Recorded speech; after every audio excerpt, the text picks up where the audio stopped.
So we got a question on being a dick in the gym. This comes from Blaze, who is curious, what sort of constitutes a dick move or being a jerk in the gym? He says that he's a white belt and he feels like that if a technique is legal, then he should be able to do it. But he's wondering like what constitutes a dick move. So Blaze, first off, thanks for the question, brother. And first off, if you think you're being a dick, you probably are, right? Like, I mean, if you even have to question, am I being an asshole right now? You're probably being an asshole. Now, the one thing that I'll say is that with dick moves, right, dick moves, you can make anything a dick move, man. Like, you can like wrench an armbar too long, or you can like do other stuff. You can do anything and turn anything into a dick move. It all depends upon the origin of the technique within you, right? Where did it come from with you? And then the intent. What was the objective? What was the aim of the technique of the move or whatever it is you're doing? So I'll give you an example.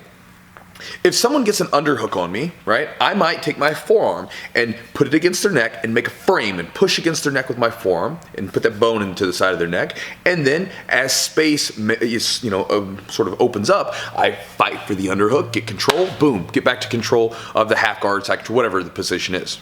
Okay? Now, the origin of that technique was cool, calm, collected, calculated. I thought about it. I was like, okay, they're doing this. I'm going to do this. The objective, the intent was to get the underhook. Okay, done. Good. Now I can let go with the forearm in the neck. My objective was, achieved. This isn't to contrast to what I used to do as a white belt back in the day, which was as soon as I would be inside someone's guard, let's say I was passing someone's guard and I was like almost had it and then they like hip escaped, got me back into the guard. I would sometimes get so frustrated that I got back in the guard that instead of thinking about like, okay, how do I get out of this position? How do I break the guard? I would just take my forearm and just grind into their neck. Not because I was trying to get them to open the guard, not because I was trying to, work something. It was just because I was pissy and I wanted to grind into them. So the origin of that technique was that I was angry, frustrated, irritated, and the intent was to just be a jerk, right? There was no intent to it. There was no objective to it. And so that's kind of what you have to ask yourself with those questions, like why am I doing this? Okay? And a little sort of side note to all this stuff is no matter what you do when you're rolling, there is one thing that you should hold above all else. It's not about winning. It's not about even hitting your techniques. It's none of that stuff. Your objective above all else should be that I want to come into the gym, I want to train with my partner, and I want both of us to leave in a healthy I want us to leave healthy, right? I want us to leave, I want them to be safe because again, you're doing this thing when you roll with someone where you're exchanging the safety of each other to the other, right? So you're saying, listen, I'm going to put my health and safety into your hands and you're going to do the same, right? And then there's this thing where, if you were to, pop an arm or something or wrench someone's knee, you could send them to the hospital. You could affect their ability to train for years to come. So you want to make sure that when you're rolling, no matter what you do, their health and safety is always paramount to anything that you do when you're rolling, because you want to make sure that you can train with that person for years to come, because when you have a consistent training partner, the magic of that happens where you guys build on top of one another and you will become better because of a byproduct of it. Okay?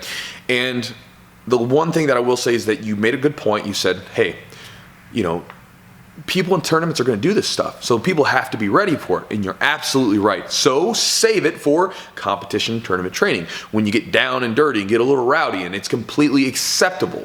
But on a day-to-day basis, you don't need to roll, man, like you're trying to win the worlds, because again, I talk about this all the time. There's no season in jiu-jitsu, right? In most sports, there's a distinct season when you get ready for it, right?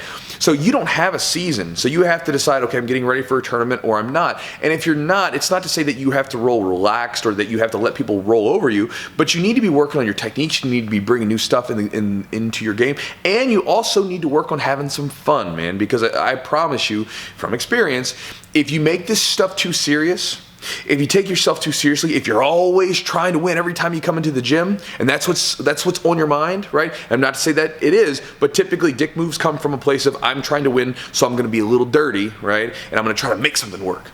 If you're always that way, you'll putter out, man. You'll peter out because this stuff's fun. And if you make it into something it's not, then it really messes up the whole thing. Now, when you go to tournament training, that's when you get down and dirty, you really get after it, and you go after one another, and it's okay and it's acceptable in that place because, again, that's kind of the point.